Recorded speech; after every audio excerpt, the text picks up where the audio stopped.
Subscribe now and press the bell icon. Never miss an update. जय हिंद दोस्तों। किसान आंदोलन, अगर आप किसान आंदोलन की बात करते हैं और अब्दुल की बात नहीं करते तो फिर ये चर्चा कहीं ना कहीं अधूरी रह जाती है। इसके अलावा एक नसनिया मतलब नाच का लौंडा खेसारी लाल यादव, उसकी भी एंट्री हो चुकी है, जिसके बारे में आगे बात करेंगे। अब आपका सवाल होगा कि बात बात में अब्दुल क्यों? क्योंकि अब्दुल जो है इस पूरे आंदोलन को पूरी तरह से हाईजेक किए हुआ है। अब अब्दुल के बारे में आप जानना चाहते हैं तो पहले ये जानना ज़रूरी है कि अब्दुल की पहचान क्या है, अब्दुल चाहता क्या है और अब्दुल का इसके पीछे एजेंडा क्या है। वैसे तो मेरे से अब्दुल हमेशा नाराज़ होता है और वो नाराज़गी मुझे पसंद है, फिर भी आज कोशिश करूंगा कि कुछ नाराज़गी कम किया जाए, क्योंकि मैं उसकी सच्चाई बताऊंगा। फिर भी वो मेरे से नाराज़ हो जाएगा, क्योंकि अब्दुल को सच्चाई सुनना पसंद नहीं है। अब हम अब्दुल की पहचान की बात करें तो वो हमेशा मसाल लिए खड़ा रहता है कि कहीं ऐसा मौका मिले जहाँ देशद्रोही एक्टिविटी चल रहे हो, वहाँ वो शामिल होकर आगजनी करे, तोड़ फोड़ करे। इसके अलावा अब्दुल हर चीज़ का स्पेशलिस्ट है। जीडीपी की बात आएगी तो इकोनॉमिस्ट हो जाता है, कानून की बात आती है तो वहाँ पे वो लॉयर बन जाता है, आम जो मुद्दे होते हैं वहाँ वो मुद्दों के अनुसार वो एक्सपर्ट बन जाता है। अपने हर कुकर्म को ढकने के लिए वो संविधान का हवाला देता है कि मैं तो संविधान का रक्षा कर रहा हूँ जी। आज 6 दिसंबर है, आज वो बाबा साहब भीमराव अम्बेडकर को याद कर रहा है, जिस बाबा साहब अम्बेडकर ने सीएए की वकालत की थी, उसी का वो विरोध करता है, फिर भी कहता है कि मैं बाबा साहब अम्बेडकर को मानता हूँ। मैं अब्दुल के बारे में ज़्यादा बातें नहीं करूँगा, क्योंकि आज अब्दुल मातम मना रहा है। उसके पीछे भी उसकी दोगलापंथी है। अब्दुल बोलता है कि मेरा बाबर से क्या लेना देना है, लेकिन उसको बाबरी मस्जिद चाहिए। उसके कुछ फ्रॉड टर्म्स हैं, लाइक वो हमेशा संविधान की रक्षा कर रहा होता है, जिस संविधान से उसका कोई लेना देना नहीं है। उसके मुंह में संविधान, दिल में सरिया है। वो अमनो अमान की बात करता है। उसके अमनो अमान का मतलब क्या है? उसे हत्या करने की खुली छूट हो, हर तरह की जिहाद करने की छूट हो, औरतों की बलात्कार करने की छूट हो। रिसेंट मामला आया है अलीगढ़ में, जहाँ लड़के ने खुद को सोनू इंट्रोड्यूस किया, लड़की को भगा लाया।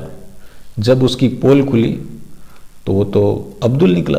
अगर आप अब्दुल से इस मसले पे बात करना चाहें तो वो लफ्ज़ जिहाद को ही इनकार कर देगा कि लफ्ज़ जिहाद तो होता ही नहीं है। फिर जब लफ्ज़ जिहाद होता ही नहीं है तो तुम्हें कानून से क्या प्रॉब्लम है? ये सब जो उसका एजेंडा है इजली कैसे सेट कर लेता है, इसके पीछे एक खास वजह है, सेकुलर नामक प्रजाति जो सिर्फ हिंदुओं में पाई जाती है। जो हिंदू भी बोल पड़ते हैं कि तुम नफरत फैलाने की बात कर रहे हो। कुछ कुछ लड़कियों के भी कमेंट्स आने लगते हैं, we all are brothers and sisters.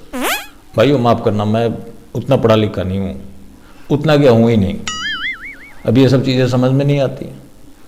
जब सारे तुम्हारे भाई बहन ही हैं तो फिर जिससे तुम्हारी शादी होगी वो भी तुम्हारा भाई है।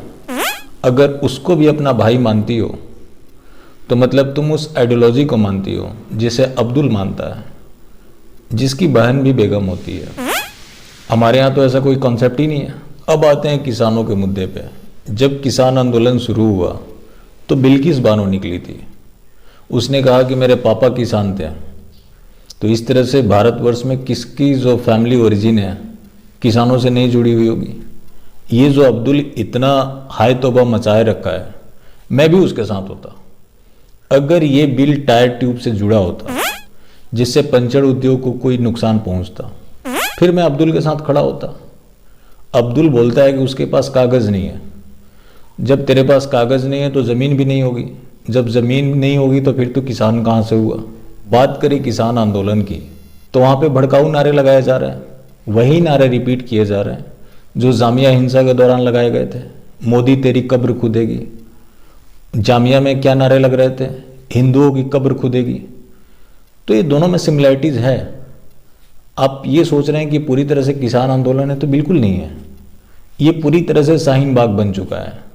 अब एक चीज़ की कमी रह गई है, कार हिलने की, जो शाहीन बाग में हिल रही थी। आप खुद देख सकते हैं कि इसमें कैसे कैसे प्ले कार्ड लहराए जा रहे हैं, किस तरह के बयान दिए जा रहे हैं। युवराज सिंह के पिता योगराज सिंह ने तो सारी हदें पार कर दी। उसने हिंदुओं को, गुजरातियों को क्या क्या नहीं कहा। उसको मैं बताऊं, अगर वो खुद को सिख मानता है, पहली बात कि ये मामला हिंदू और सिख का नहीं है, ये खालिस्तानी वर्सेस इंडियन का मामला है। जिन गुरुओं ने जिन आक्रांताओं के खिलाफ लड़ाइयाँ लड़ी, धर्म की स्थापना के लिए लड़ा, इस राष्ट्र के लिए लड़ा, उसको मानने वाले इस तरह के बयान दे सकते हैं। जबकि इस खालसा में हर हिंदू घर से एक व्यक्ति जाता था। जिन गुरुओं ने उन मुगलों के खिलाफ लड़ा, जिनके साथ ये आज खड़े हैं, और ये खुद को आज ये सिख बता रहे हैं, तो ये अपने आप में शर्मनाक है और इनको ज़्यादा महत्व देना भी नहीं चाहिए। ये कैसे भूल सकते हैं बंदा बहादुर जी महाराज, जो कि खुद एक राजपूत फैमिली से बिलोंग करते थे। उस समय छत्रपति शिवाजी महाराज ने हिंदवी स्वराज की स्थापना कर दी थी। महाराजा रणजीत सिंह, जिनका डिसेंडेंसी जो था वो राजपूत भाटी फैमिली से बिलोंग करता था। और ये किस तरह की बातें कर रहे हैं। खैर, इनको ज़्यादा तवज्जो नहीं देनी चाहिए। दिलजीत दोसांझ, आपने देखा आज 1 करोड़ रुपए की उसने अनाउंसमेंट की है। इसका जो कंगना सा मैटर हुआ, खैर मैं उसके बारे में ज़्यादा बात नहीं करना चाहता, क्योंकि आपको पता है जिस कंगना ने इस पूरे बॉलीवुड के नाकोदम एक कर रखा है, महाराष्ट्र सरकार को हिला रखा है, उस कंगना से ये उलझने चला था। और आपको पता है क्या हुआ, दोनों तरफ से जो चीज़ें हुई, हालांकि नहीं होनी चाहिए थी। उसी क्रम में एक नचनिया, जिसे बोलते हैं नाच का लौंडा, अगर सिंपल भाषा में कहें तो किन्नर, जो होते हैं ना, किसी घर बच्चे होते हैं तो डांस करने आते हैं, उसी तरह ये लौंडे लोगों की शादियों में नाचने जाते हैं। जब इसने अपनी करियर की शुरुआत की तो एक नाच का लौंडा था, जिसकी वजह से इसकी औरत इसे छोड़ के भाग गई थी। मैं फैक्चुअल बात बता रहा हूँ आपसे। उसने एक ट्वीट किया था, कंगना के ना बुझाई का आम का मूली, हर बात पे मुंह खुली, ऐसे करके उसने एक ट्वीट किया। ये भी किसान बना हुआ है। अब आप इस आंदोलन की बात करें, इस आंदोलन में मांग क्या हो रही है? सरकार ने तो इनकी सारी मांगें मान ली। अब ये चाहते हैं कि जो बिल है उसको वापस लिया जाए, कश्मीर में 35/370 फिर से रिस्टोर किया जाए। सीए प्रोटेस्ट के नाम पे जिन लोगों ने हिंसा की, आगजनी की, उन लोगों को रिहा किया जाए, जैसे ताहिर हुसैन, उमर खालिद। तो जिन लोगों ने दिल्ली में दंगे किए थे, उनको रिहा करने की भी बात की जा रही है। फिर ये किसान आंदोलन कहाँ से है? जो लोग इसे किसान आंदोलन का नाम दे रहे हैं, वो पूरी तरह से अपना एजेंडा चला रहे हैं। और इसमें खास बात ये भी है कि अवार्ड वापसी किए जा रहे हैं, तो उनको लेकर मेरा सिंपल कहना है कि वो लोग अवार्ड डिजर्व ही नहीं करते थे। इस देश में जो टुकड़े टुकड़े गैंग है, खान मार्केट गैंग है या अर्बन नक्सल गैंग हो, ये सारे एकजुट होकर उनके साथ खड़े हैं। एजेंडा क्या है? देशद्रोह, जिसे अलग अलग नाम पे चलाया जा रहा है। तो इसलिए मेरी भी आप लोगों से आग्रह है कि इस तरह की चीज़ों में नहीं आनी चाहिए। अगर किसानों को प्रॉब्लम है तो उनको सरकार से ओपनली बात करनी चाहिए, बजाय कि इस तरह की एक्टिविटी को स्पेस दे। रही बात किसानों की, तो किसान केवल पंजाब में नहीं है। और इस आंदोलन की बात करें तो इसमें ज़्यादा जो बदनाम हो रहा है वो सिख कम्युनिटी हो रहा है और पूरा किसान समाज हो रहा है। जो लोग इसको सपोर्ट कर रहे हैं उनके तार कई जगह से जुड़े हुए हैं।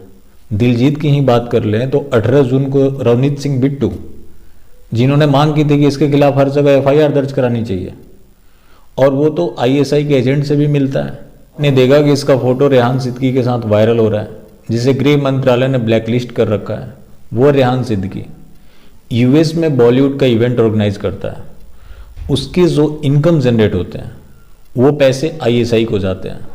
तो ये देशद्रोही लोग जिस चीज़ को सपोर्ट कर रहे हैं, तो आप समझ लो कि दाल में कुछ काला नहीं, पूरा का पूरा दाल काला है।